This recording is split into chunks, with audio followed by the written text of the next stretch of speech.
guest here at CALMClass.com. This website is dedicated to one thing: to be able to give you a different mindset. To be able to stay calm in tough times is by changing how you think, because when you change how you think, it changes how you live. My name's Dwight Bain. I'll be your host through most of these lessons, but I'm really glad that you found us. I'm really glad that you're taking time out to watch a lesson that will be life-changing. So do this. Take good notes. Download the study guides. Let these life application principles make your life a better place. And then would you let us know how this is helping you? My thanks to you for watching. My thanks to our incredible team for making it happen. But most of all, my thanks to God, because He gives us principles that will change our life if we use them. Are you ready?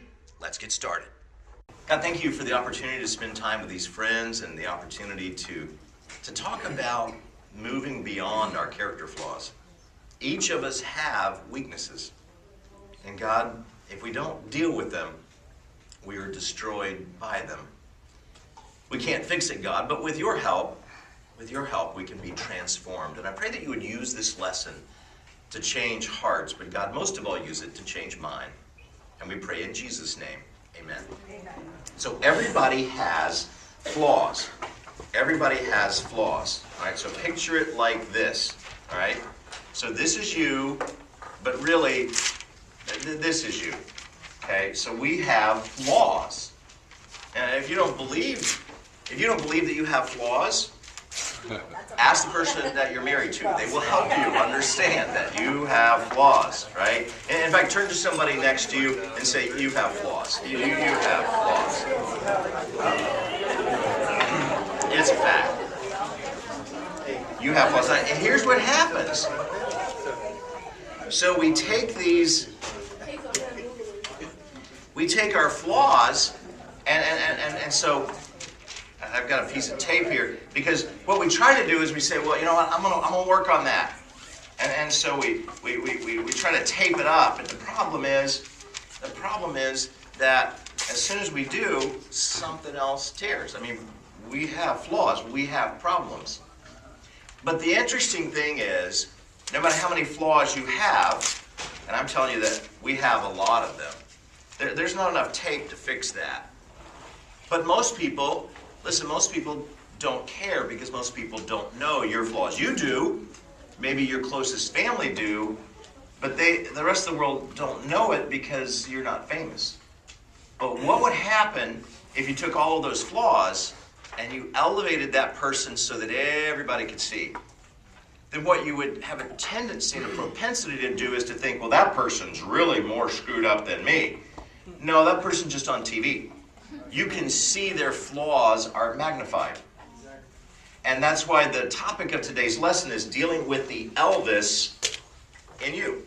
What to do with the Elvis in you. As you take a look at this, when you hear the name Elvis Presley, what do you think of? Do you think of success? Listen to this. Elvis had 26 gold records just in the 1950s. All right, do you know them? Heartbreak Hotel, I Was the One, I Want You, I Need You, I Love You, Don't Be Cruel, Hound Dog, Love Me Tender, Any Way You Want Me, Too Much, Playing for Keeps, Oh, Sugar, oh, That's When Your Heartache Begins, Teddy Bear, Loving You, Jailhouse Rock, Treat Me Nice, Don't, I Beg of You, Wear My Ring Around Your Neck, Hard-Headed Woman, I Got Stung One Night, A Fool Such As I Need Your Love Tonight, and a big old hunk of love.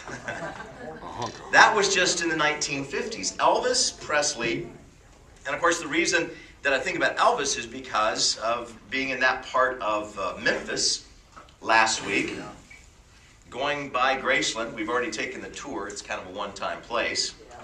Going to Elvis Presley's birthplace in Tupelo, Mississippi, which is not even, if you go from here to the back part of the room, wall to wall, that's bigger than where Elvis was born and grew up.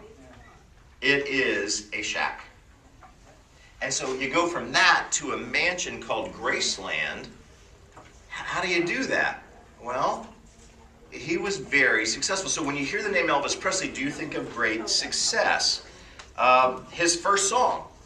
You know the name of his first song? The song was called My Happiness. On July 18th, 1953, he paid $3.98 to record it at Sam Phillips' Memphis Recording Sun Studios. Many believe it was for his mother Gladys's birthday, but that took place several months earlier. The B-side of the acetate record was That's When Your Heartache Begins. That's All Right Mama was the first song Elvis had played on the radio. He was nominated for 14 Grammys. 14 Grammys, but he only won for 3. They were all gospel songs. It's the number one gospel. Yeah, number one gospel album. That's right, number one gospel album. It's for sale again, though. And it is for sale again, and it is wonderful. I have it on my MP3 listening device, my iPod. And it's wonderful to hear those songs, those gospel songs. So when you think about Elvis, what do you think of? Do you think of Elvis impersonators? These are the top signs you're being stalked by an Elvis impersonator. All of the dark, threatening messages on your voicemail feature the Jordanaires crooning in the background. That's how you know you may be stalked by an Elvis impersonator. To prove his love, he offers to buy you a 1977 pink Cadillac. You may be being stalked by an Elvis impersonator. You're working late at the office alone. Suddenly the phone rings. It's him. He just wanted you to know he hasn't left the building yet. Walking down the street, you don't see anyone following you, but every time you turn around real fast, you catch a whiff of Vitalis and Aqua Velva. Here's something interesting about Elvis. He said, I ain't no saint, but I've never tried to do anything that would hurt my family. I never tried to do anything that would offend God. I figure all any kid in America needs is hope and the feeling that he or she belongs. If I could do or say anything that would give some kid that feeling, I believe I would have contributed something to this world. Elvis went on to say, there's only one king, because people in the rock and roll industry would refer to him as the king of rock and roll. He said, no, there's only one king, and that king is my king, Jesus Christ. So when you think about Elvis, what do you think of? Do you think of success? Do you think of failure? There's a place in your study guide to fill in the blank. Because the word I wrote down was sadness. So incredibly talented. Marty told me, I didn't realize this, that there was a special on Elvis Presley last night. It would have been his 80th birthday. He should have still been alive. He should have still been in Vegas in a jumpsuit, a little bit larger size, cranking out the hits to the Vegas or the Branson, Missouri crowd. 80 years old, not old in today's world, but Elvis died in 1977, half of his age. Because I think of sadness. Elvis or people like that are an example of self-destruction. The Elvis in you, and it's in your study guide, is to consider your greatest strength, but it's also to be aware of your greatest weakness. It is to consider your greatest strength. It's also to be aware of your greatest weakness. Because, as we said a moment ago, everyone has character flaws. And although you may not think that yours is that big of a deal, I can tell you, if you were on TV, if you were all of a sudden famous, if you all of a sudden won a lottery and you've got $500 million and people could start to look at your life, you know what they'd see? They'd see that you have flaws. I have flaws. And there's not enough tape to fix it. So what do you do with great strength and great weakness? You either find an answer, which is what we're talking about today, or you become another sad story. And in your study guide, when you think of a famous person who lost their life over self-destructive behaviors, I did a little research. Do you think of Robin Williams, Whitney Houston, Don Cornelius, the founder of Soul Train, committed suicide last year, Lee Thompson Young, Chris Bonneau, Alexander McQueen, Freddie E., the rapper, Shakir Stewart, Simon Battle, Philip Seymour Hoffman, Hank Williams, James Dean, Amy Winehouse, Mike Tyson, O.J. Simpson, John Belushi, Kurt Cobain, Marilyn Monroe, Tony Scott, the director of Top Gun, who you may have seen committed suicide. Very successful film director, jumped off of an overpass in Los Angeles into oncoming traffic. The rumor was that he had cancer. No, he didn't have cancer. He just reached a place of saying, I can't do this anymore. Do you think of Brian Keith? George Eastman, the founder of the Kodak Company. Ernest Hemingway, Freddie Prinze, Vincent van Gogh, David Foster Wallace, Virginia Woolf, Gia Allman, the reality TV star, the Maxim model, who took her life last year. 29 years old, dating a professional athlete, and said, my life doesn't matter. Do you think of Adolf Hitler? You may remember Hitler. At one time, the most praised man in Germany. At one time, a whole country said, he's our pick. Ended his life with suicide in a bunker. And when you say, nobody names their child Adolf, nobody names their dog Hitler. They name their ex-wife Hitler. I mean, I've seen that happen. Ex-husband, I mean, sometimes people say, Joy, you have to keep this balanced. Okay. But no one thinks positively. So when you think of those names, who do you think of? Who do you think of that's insanely talented, but it didn't matter? Insanely talented, but their life still crashed. Let's take a minute and talk about it. If you're new to our class, this gives us an opportunity to learn each other's names.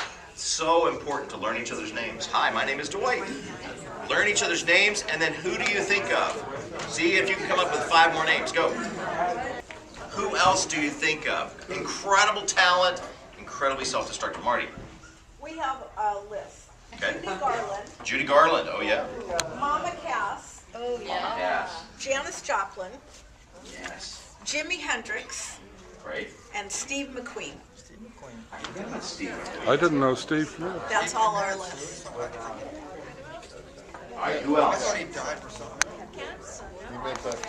Michael Jackson. Michael Jackson, we have him. Yeah, see. Michael Jackson, who else?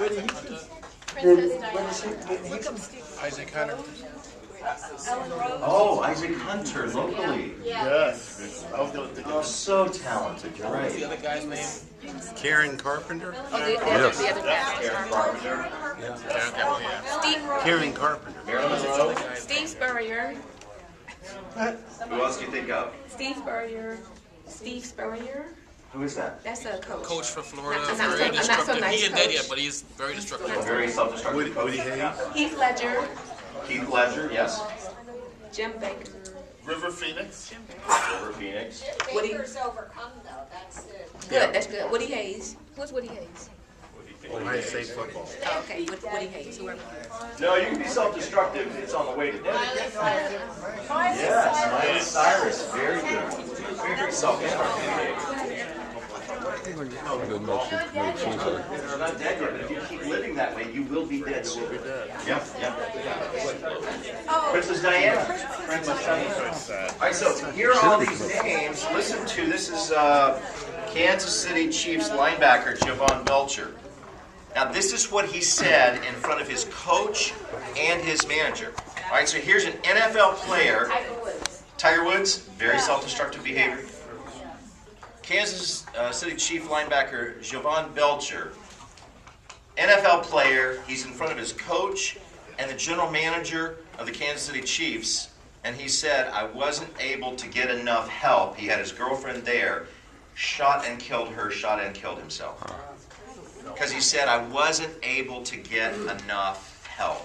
Because remember, the more famous somebody is, the more it elevates the flaws. And there's not enough tape to fix that. Don't you think it's selfishness too? Well, it's complete selfishness to make those choices, but it's also getting lost in yourself instead of being able to see something bigger. Because if any of these names that we listed, or for that matter, thousands of names we could have listed, when someone is able to stop and say, my life, what I do, will make somebody else's life better, or somebody else's life worse. Now, remember, we all have this. We're all messed up. That's why we need Jesus. But if you keep getting lost in yourself and how unhappy you are, and here's the only thing I can do is just ruin my life, then you forget you're ruining the lives of other people. And that's an extremely selfish decision. Because all of those names, there were people who lost their jobs because those people made certain choices. I remember once working with a professional athlete. I was coaching and helping him through some changes. And he said, very well-known person, if I even said the sport, you'd know who it was. Best-known person in his sport. And he said, Dwight, you have to help me get my life back on track because a lot of people's jobs depend on me getting my life back on track. He said, because there are people that sell popcorn that'll lose their job if this industry goes down. There are people that, he said, they won't work for anybody else. And if I don't get my life on track, they'll lose their lives. It was a real turning point. He was a Christian who made some very selfish decisions, but instead of staying focused on selfish decisions that came out of the flaws, we all have them. And remember, the first time that you decide that you want to start judging someone, yeah. True. That's true. Okay, start with you. Take out the mirror. Because when you want to say, oh, and in fact, I think that's why reality television is so popular. Because people would much rather watch somebody else Vicariously. screwed up life than to deal with their own. So before you judge somebody, remember, Jesus knows you. He knows all about you. So don't judge someone. Hey, here's a thought. Maybe go try to help someone. You say, well, I can't go help a Michael Jackson, or I can't go help an Elvis Presley. Listen, there's always an opportunity to help. This is Elvis Presley when he was at the height of his career.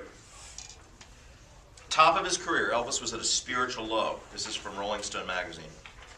He sought out his old pastor, Reverend Hamill from the First Assembly Church in Tupelo, saying, Pastor, I am the most miserable young man you have ever seen. I've got more money than I can ever spend. I have thousands of fans out there, and I have a lot of people who call themselves my friends, but Pastor, I am miserable. Pastor, I'm not doing a lot of the things you taught me, and I'm doing some of the things you taught me not to do. He didn't know how he got where he was, but he felt like that God had blessed him, that God was still watching him, and he was reaching out for help. One of the sad commentaries, because Jake Hess was a gospel singer, and Jake used to allow Elvis as a small boy to come into the gospel sings that they would host. And a day before Elvis died, Elvis reached out to Jake Hess and said, I need to talk to you. And Jake was traveling. Elvis had bought him a bus, had set up his music to a whole new level. And Jake said, man, I'm so busy, I can't. And the next time he heard of Elvis, he was dead. So remember, all of those names, there was someone in that person's circle that could have said, hang in there. Let's work through this together. But the problem is, the more famous you get, the more people don't want to see the flaw, they want to see how it helps them. That's why Elvis said, I have a lot of so-called friends. But really, how many people are your friend and how many people just in it for the money? Tony, you had a thought? I was wondering, I'm not sure we're made to take that sort of burden that our people have to carry. Famous people, it's just almost too much. Yeah, it's a really good point. The more famous, I'll say for the CALMClass.com audience, Tony said the more famous somebody gets, the more it becomes a burden instead of a blessing. And that's absolutely true. Because if you don't have, and I'll teach you that in a lesson, if you don't have certain things in place, all fame does is expose your flaws. It exposes things and you self-destruct faster. The good news is you don't have to. God gave each of us talents and skills and abilities. You don't have to self-destruct, but if you don't have some structure in place, you will self-destruct. That's the only place it can go. And so the more famous somebody becomes, think of some of the pop stars. They become very famous and then they crash just as fast. Because if you don't have structure around you, all you can do is crash.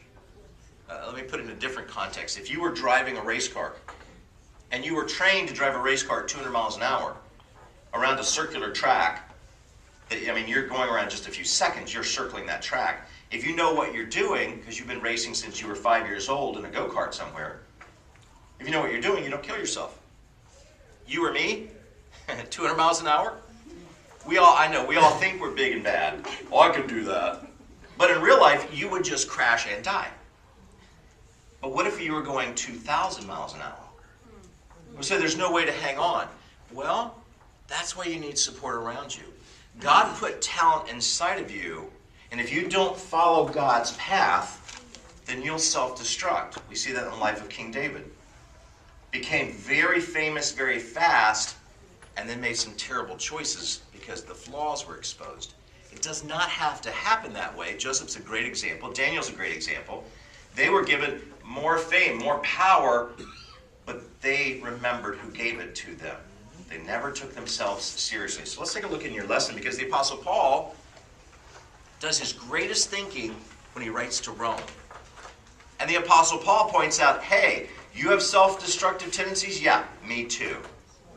Listen to this, because Romans 5, 6, and 7, the Apostle Paul is talking about the sin nature that we all have.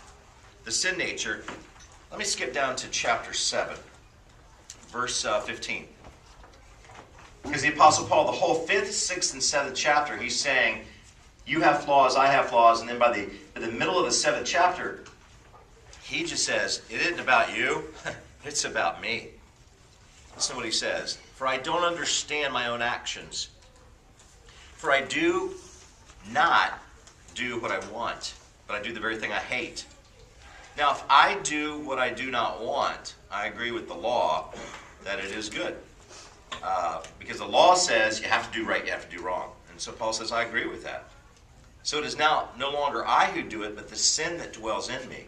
For I know that nothing good dwells in me, that is my flesh. For I have the desire to do what is right, but I don't have the ability to carry it out. For I do not do the good I want. I do the evil I do not want. That's what I keep on doing. Now, if I do what I do not want, it is no longer I who do it, but sin that dwells in me. So I find it to be a law that when I want to do right, evil is close at hand. For I delight in the law of God in my inner being, but I see in my members, in other words, in my body, another law waging war against the law of my mind. Can we just circle that? The war and the battle is in his mind. He said, that's where the war is going. It's in my mind. And watch what it does. It makes me a captive to the law of sin that dwells in my members, or dwells in my body. O wretched man that I am, who will deliver me from this body of death? I mean, the Apostle Paul is able to say, I know my flaws. Remember, he had persecuted the church. He had personally seen to it that Christians were executed before God saved him. He was unbelievably religious, unbelievably wrong. Because sometimes religious people don't realize how mean they can get. And Paul was there. He was the wolf in sheep's clothing that he had warned the early church about. And he said, oh, wretched man that I am. I know I'm messed up. But listen to the answer. Because he said, who can deliver me? Here it is. Thanks be to God through Jesus Christ our Lord.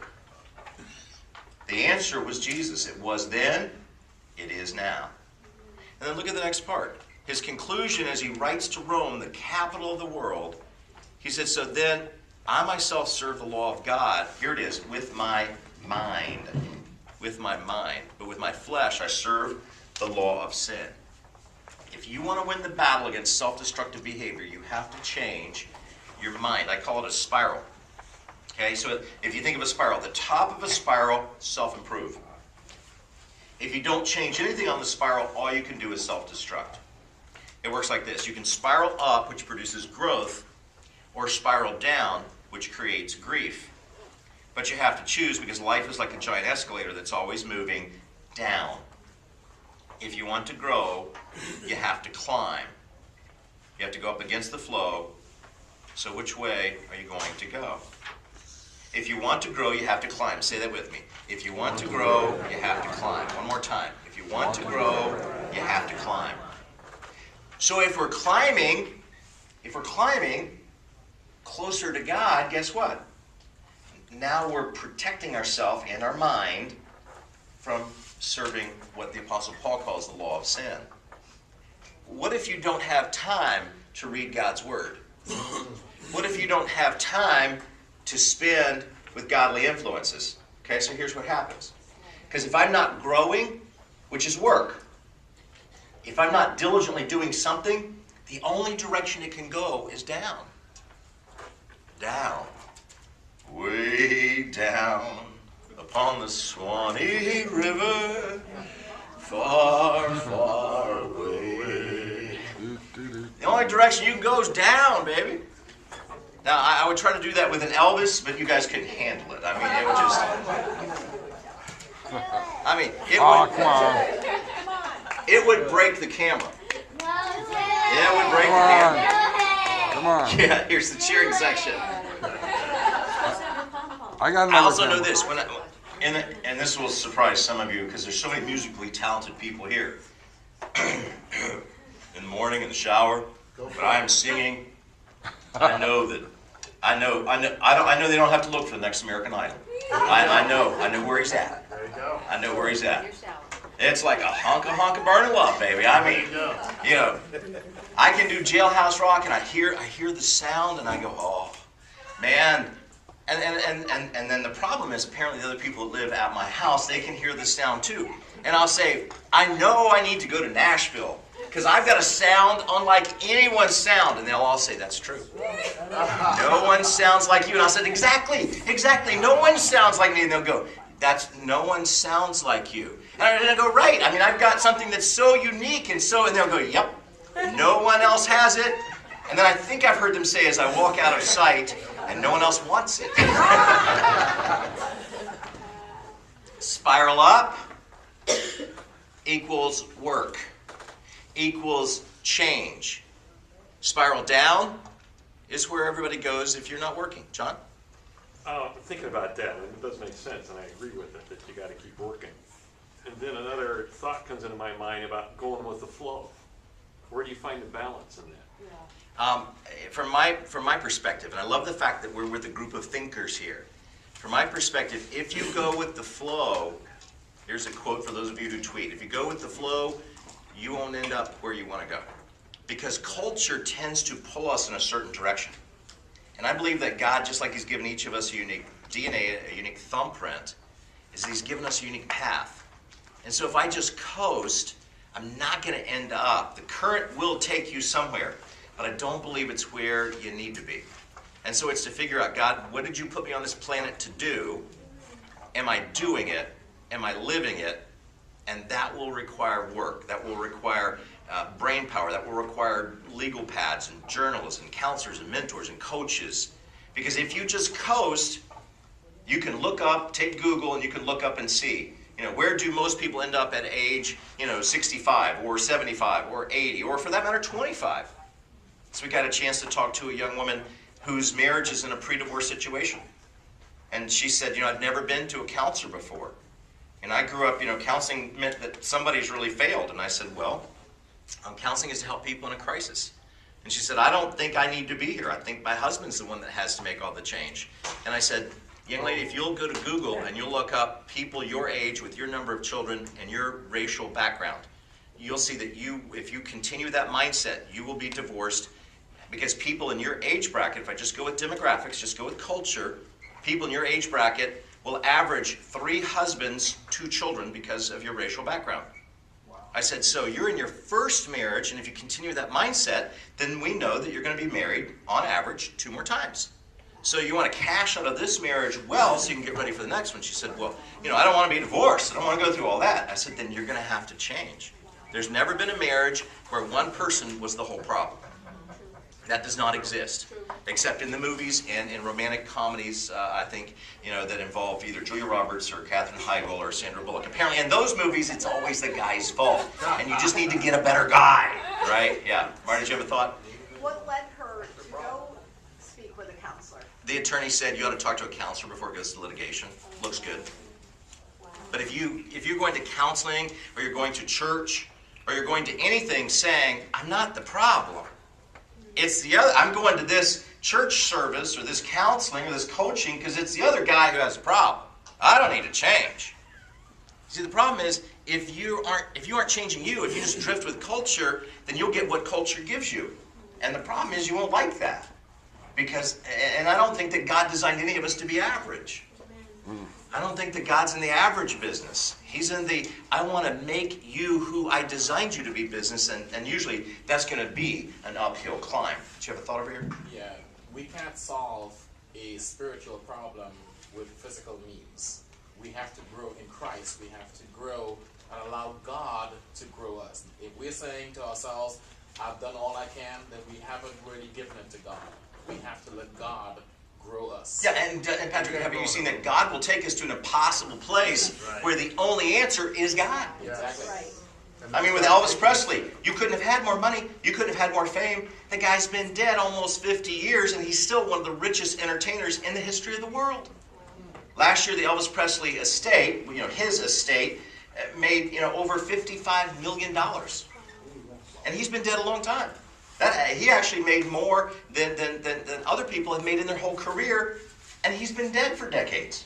Unless you're like some of the people who I've heard of still believe that Elvis is alive, and then they believe in E.T. and other things as well. Yes, sir. So you're saying that God purposely sometimes leads us into a place to where we need Him. Absolutely, and sometimes that place will be great, a great platform where somebody can say, like King Solomon, I have all the money, have all the fame, have all the women, have all the popularity. I have all of this. Oh, God, help me to remember you in my youth before the evil day comes. So for some people, the test, and this is hard because in the United States, people say, no, what you want is get all you can. Can all you get, sit on the can, guard the can.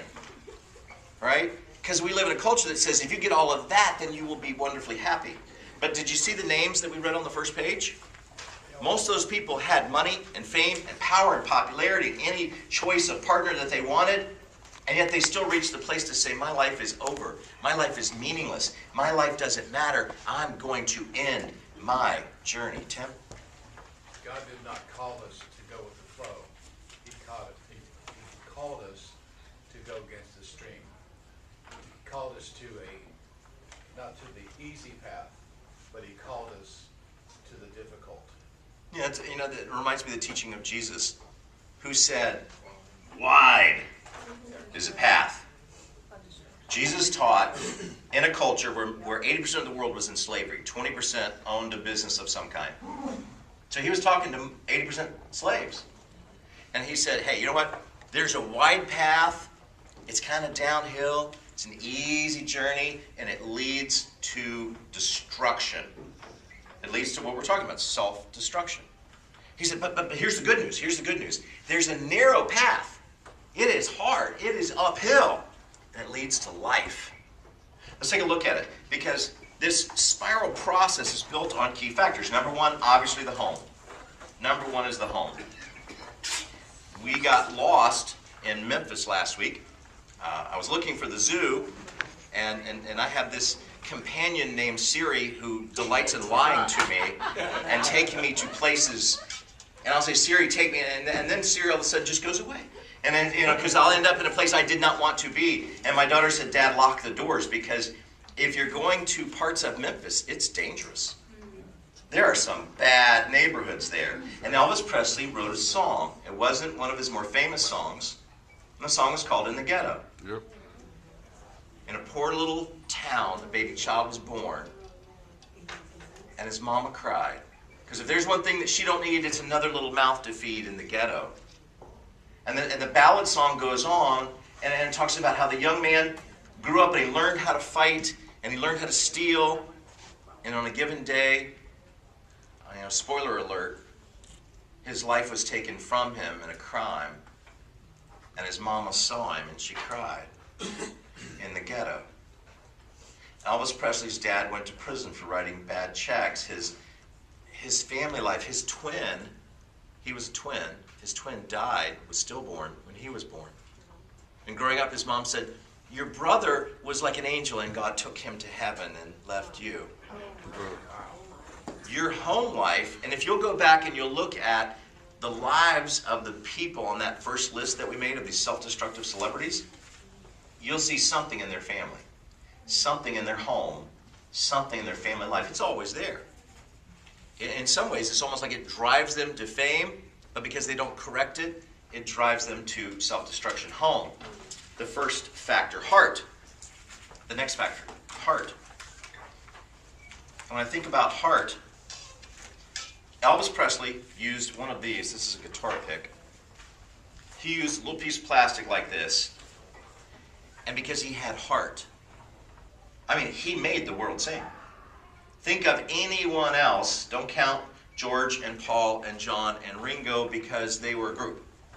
think of any other one person who's had the kind of fame then and now. And it's because there was something in his heart. When we look at the spiral, if you have home, can take you spiral up. If you have broken home, it can take you spiral down. If you have heart is from, our word heart comes from a French word which means courage. And he had heart, instead of saying, you know what, I'm from a family of nothing.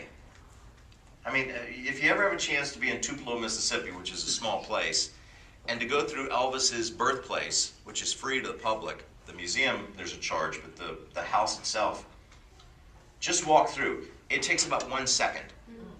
It's that small. It's just a little wood shack. There's no indoor plumbing.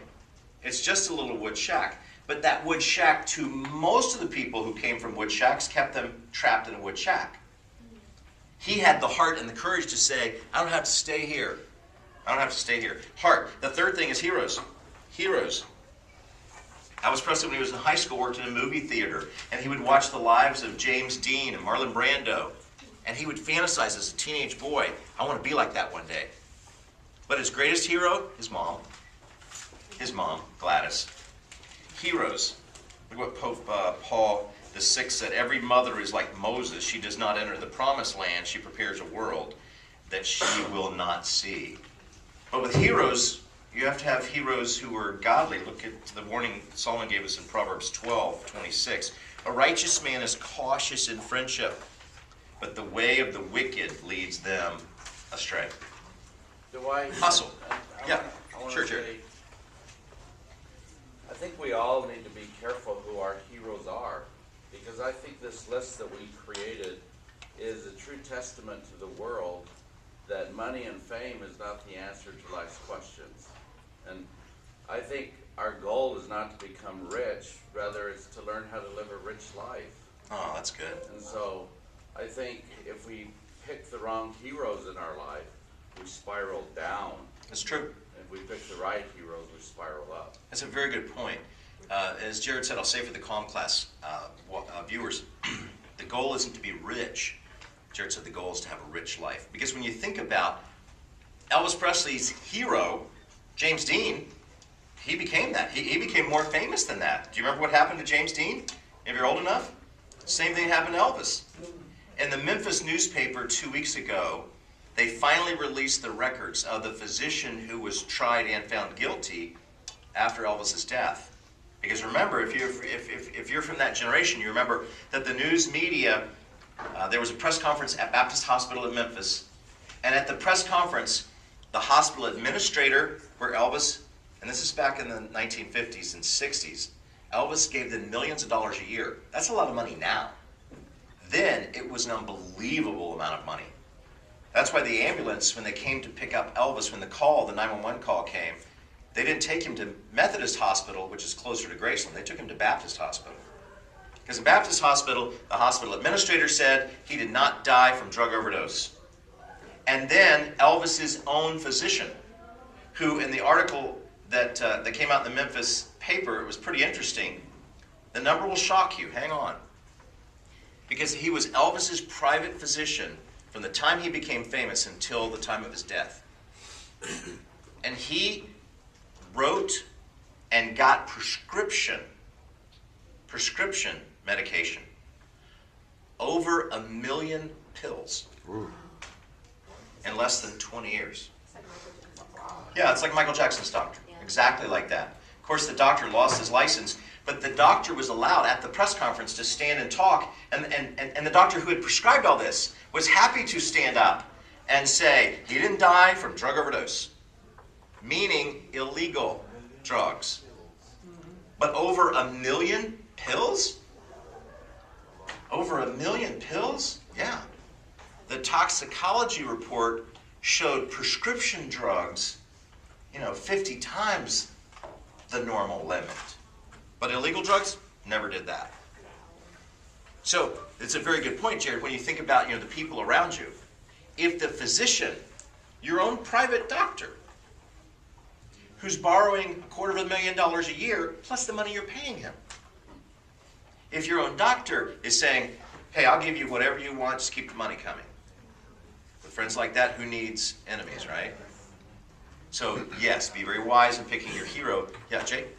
My secretary was related to Elvis Presley, Really? and she told me pretty much what you just said, but they were diet pills. He was worried about his weight. Yeah, his And weight had jumped way up. It's kind of like speed, but I don't know what they Yeah, Marty? were. On the special last night, that I watched briefly, when he went into the Army, that's when he got hooked on amphetamines. Oh, wow. And and it also had to do with weight loss. He was very concerned about, not getting, obviously, the way that he did, but that was caused by mixing things up and not doing the right thing. So, See, when you look at, there's always what looks like the reason for self-destruction, but it's usually deeper than that. oh yeah. Because we already saw the home you come from, the heart that you have, because some of these talented people, they are so driven to get to the top. And then the worst thing in the world that happens, they sit. Instead of staying on tour, think of classic rock and roll groups. Think of people in the entertainment industry, professional athletes. They get to the top of their game, and then they sit back and they take it easy. I'm going to take it easy. Then what happens is that's when they fall apart. Because as long as they're hustling, this stuff is kind of behind them. When they sit still, this stuff is nothing but right there. Right in their face. And so when we take a look at this, hustle, the next part. If Elvis had stayed touring, had stayed doing certain things, making movies, it might have protected him. When you take a look at Luke chapter 14, any of you who does not give up everything he has cannot be my disciple. Jesus told a story of a man that had big barns. He had a lot. And he sits and he scratches his head and he says, what should I do? You know what I'm going to do? I'm going to tear down everything. I'm going to go into a massive building project. And Jesus said, you're a fool, because tonight your soul will be required of you. So take a look at this. Here's what gifted people often forget. There is a difference between talent and being trusted. Listen to this. When Elvis walked into Sun Records, he speaks to a secretary named Marion. Marion Kiesker, Sam Phillips' secretary. Elvis walked in and said, if you know anyone who needs a singer. Now remember, he's a teenager. And Marion says, what kind of singer are you? And Elvis says, I sing all kinds. And Marion says, who do you sound like? And Elvis says, I don't sound like nobody. Like me. I mean, it's just a talent on loan from God. Marion says, do you sing hillbilly? And Elvis says, I sing hillbilly. Marion said, well, who do you sound like in hillbilly? And Elvis says, man, I don't sound like nobody. I sound like me. Isn't that interesting? So through that, he meets a man named Colonel Parker, who was not a colonel. He was an illegal alien. But he called himself Colonel because he got more respect that way. At the beginning of their business partnership, because Colonel Parker signed him to an exclusive lifetime, completely legally binding, Elvis is a teenage boy. And Colonel Parker said to Elvis, son, right now you have $1 million worth of talent. By the time we're through, you'll have $1 million. And that not only proved to be true with $1 million, but hundreds and hundreds of millions of dollars. But here's the difference. It's not about talent, it's about trust. It's not about charisma, it's about character. It's not about having a certain skill set, it's about having strength, and particularly strength of character. One side always leads to self-destruction because they're following passion, and passion doesn't lead well. The other side is about self-discipline and purpose. If God gave me this platform, then I'm supposed to use this for God's purposes. Elvis struggled when he lost sight of some factors. Number one factor, mentors. Mentors. Jan Carlson said there are two great motivators in life. One is fear, the other is love. You can lead an organization by fear, but if you do, you'll ensure that people won't perform up to their real capabilities. Having mentors or having people in your life who have wisdom. Now, does that mean that they're older? Probably. Can you have wisdom if you're younger? It's possible, but more likely, older, wiser voices. And Elvis Presley was surrounded by I mean, you can call them mentors, but they were mentors about fame and pleasure and a lifestyle that was not what he grew up in church learning about. And in fact, the biggest mentor in his life was his mother, but she died in 1958. And if you track his life from 1953 to 1958, it's like a rocket. It's not like this, it's like this. It's from 0 to hundreds of millions. And then his mom dies. And his life just starts, not just doing this, but it's like a slow spiral. And in less than 20 years, without having a conscience, without having that person, when you think of someone, and I'm going to say a name, and it's going to date the recording, sorry about that, CALMClass, but it'll make sense to the era in which we record this, and it's a young man named Justin Bieber. Very famous, YouTube, very popular, very young, immature, making bad decisions, like not wearing a belt, for decision number one. I mean, his pants are like down here. It's like, come on, Justin, buddy. I want to meet some people. Patrick, I want to meet some people and say, let me take you to the men's department at JCPenney's. We're going to get you a belt, young man. We're going to get you a belt. I mean, I can solve that problem. If your pants falling down, there's a device called a belt. You're going to love it. It's a brand new concept, and it will hold your britches up so you don't have to have one hand holding on to your britches, which are down here, and your undies are, it's like, no. But Justin Bieber's mom has stayed close to him. Another example, Taylor Swift has stayed close to Taylor Swift's mom. Elvis Presley lost his mom, and he lost that stabilizing force in his life. Mentors. The second part is mission. Mission. Listen to 1 John 2:17. The world and its desires pass away, but the man who does the will of God, that man lives forever.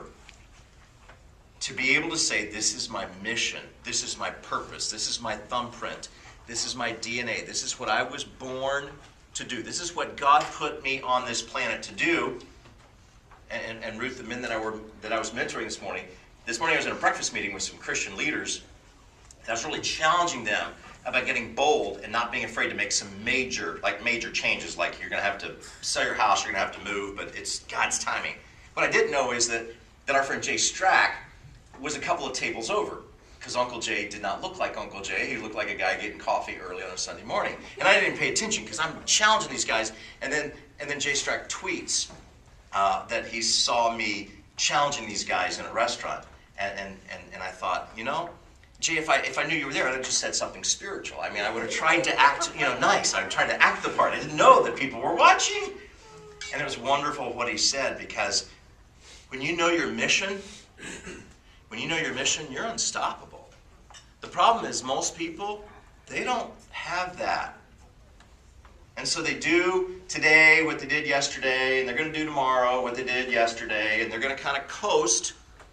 Well, everybody just kind of, you go to work so you can make money, so you can have a roof over your head and pay your bills, so you can have a place to watch TV, so you can have a place to, sleep, so you can have a place to get up and go to work and pay the roof over your head. I mean, that's just their life. There's no sense of mission. There's no sense of destiny. There's no sense of, I was placed here for something greater. I'm not saying that everybody has to change their jobs, but I am saying you have to change your thinking. I'm absolutely saying you have to change your thinking. Because if you don't change your thinking, you'll end up spiraling downward. Jared? Don't you think in our lives, satisfaction is the death of desire? And when you lose your desire, you lose your focus of mission or your purpose? I absolutely agree with that. When somebody loses the word meaning, there's an article in this month's Atlantic Journal about midlife. Midlife is the time between age 37 and 57 in the United States, particularly for men, but for women as well. And what it describes in the psychological research is this giant U shape. And that in the late 30s, most of the 40s, that people are on the downside of the U and they're just not happy. I've got to change jobs and change cars and change spouses and change, jewelry and change, get more toys and electronics and, the problem here. The problem is these kids. We need to sell these kids and get other kids like the ones in these movies. These kids that know how to obey. The problem is apparently if you try to sell teenagers, there's no market value on teenagers. New babies maybe, but teenagers, I don't think you can even get back, there's no return on investment. And it's like, no, we'll keep the ones we got. I see what your son, no. This downward part is all about broken expectations. But what makes me think of it, Jared, in this article, and this is clinical research, not just in the U.S., but globally, when you get to this part, which is usually by the mid to late 1950s, it's 100% about meaning. The people who are the happiest, they know what they were put on the planet to do. And when you have meaning, which ties into mission, you have a reason to get up in the morning. And it's not just to be able to have a place to get a bigger, flat screen TV. It's that God put me in this place around these people for this purpose. This is my purpose in life. Mission. The next part, mistakes. Mistakes. Listen to Proverbs 3:25. Proverbs 3:25. Have no fear of sudden disaster or of the ruin that overtakes the wicked, for the Lord will be your confidence. The Lord will keep your foot from being snared. Don't be afraid of making mistakes. Is it foot or food? I think foot. Thank you. Yeah, I don't want anybody to snare my food. It's like, Thank you, Marty. There's a typo in the lesson, CALMClass. It's foot.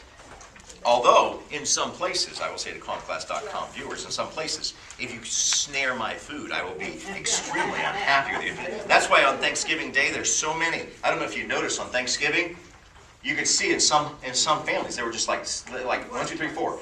4 different puncture wounds on some people's hands. And it was from them reaching to try to grab something during long prayers and people stabbing them with their fork. It's like, I believe you do not try to take my portion of cranberry sauce. I mean, cranberry sauce comes 2 ways. Cranberry sauce comes and it's like a little jelly type. And then there's a cranberry sauce that my mom taught growing up, and cranberry sauce comes, and it looks like, and it's like a long cylinder, and it's just, you slice off. That's what and until I went to Sheila's house, I always thought, and they said, here's cranberry sauce, and I went, I don't know what that is, but that's not cranberry sauce. Because cranberry sauce, it comes in like a tube shape, doesn't it, Mom? It comes like a tube, and then you slice off your part out that tube. Yeah, it's got those little ridges on it. Yeah, exactly. Things you learn in CALMClass you cannot learn anywhere else. We have to make mistakes because we learn from them. Look at the next one. Apathy. The downward spiral of self-destruction hurt Elvis, and it will hurt you. It will hurt you. Apathy. Elvis was married for 6 years to Priscilla. He was divorced in 1973. He never married again. He had the Las Vegas lifestyle. And it was like he just reached a place of, I don't care about my life. And it showed. Apathy will destroy you. Aloneness. Aloneness.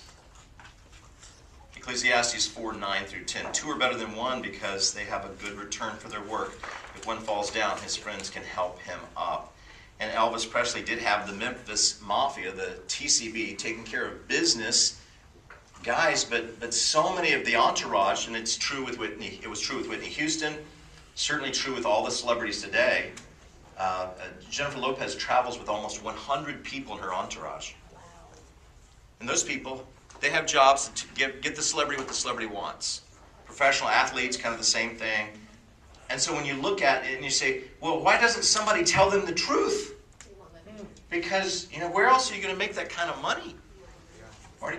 On the special last night, Priscilla Presley said the best times that they ever had together were the times when his entourage, who were with them 24/7, were not anywhere around at all. She said the best times we had when it was just the two of us. See, the entourage, when we talk about aloneness, and you say, well, these celebrities have hundreds of people around them.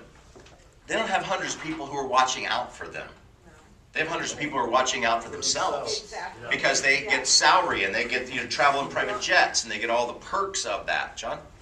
Can you differentiate between aloneness and loneliness? Oh, very much so. Very much so. I've got a lesson I'm working on about loneliness, because the difference is Michael Jackson, in some of the interviews right before his death, talked about how incredibly crushing, lonely he felt.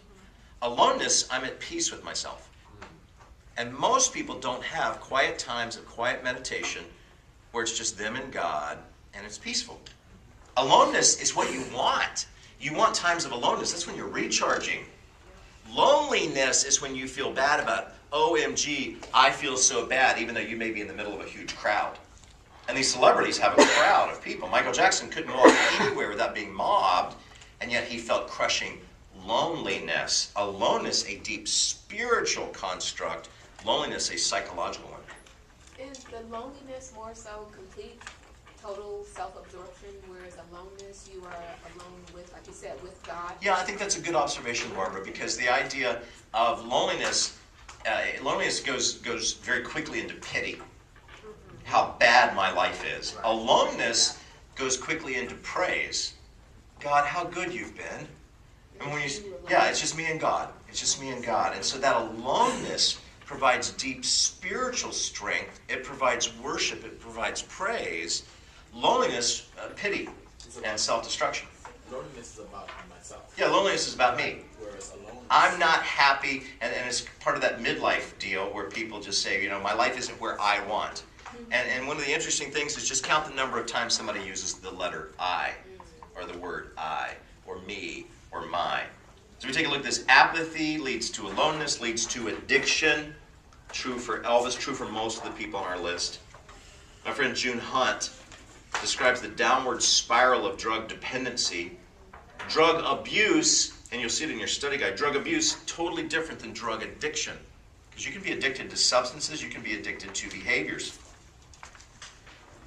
As we take a look at how do you move from this self-destructive pattern, from drug abuse, drug addiction.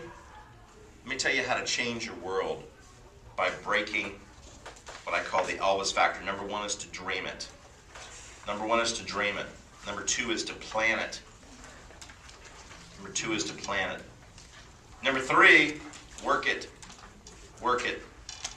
Number four, measure it.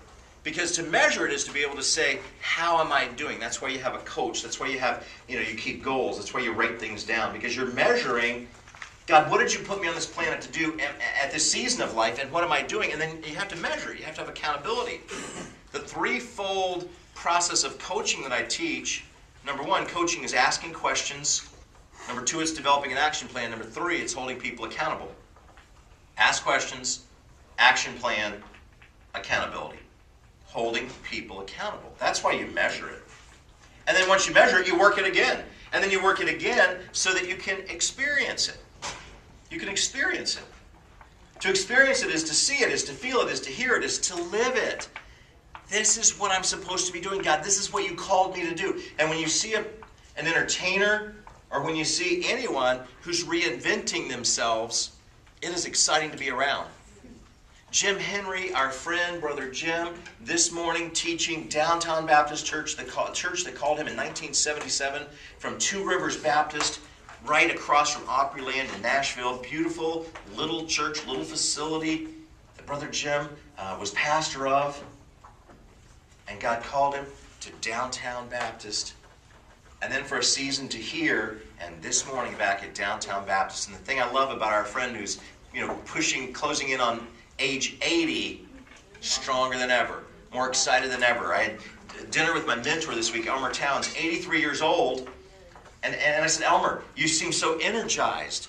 I mean, what's the secret? He said, I've laid out my next 10-year plan. 83. He said, 10-year plan. He said, Dwight, there's 9,000 Bible college, seminaries, graduate schools. There's 9,000 different Christian programs in the world. He said, the next 10 years, I'm going to speak at all 9,000. Wow. He said, the next 10 years will be the greatest years of my life. That keeps him alive. And that keeps him alive. That keeps him energized. Because some people at 83, they're just sitting waiting to die. And Elmer at 83 is like, man, I got to go. All right, so you dream it, you plan it, you work it, you measure it, you work it, you experience it, you celebrate it. But you see the last one? Share it with others. You share it with others. You share it with others. I think that this would be a good plan, and I don't like the word New Year's resolutions, but let's change it to revitalize and to follow this, because that will really help us. See, if you'll follow a formula, you'll go from self-destruction. This is all of us. Yep. Listen, This is all of us without God.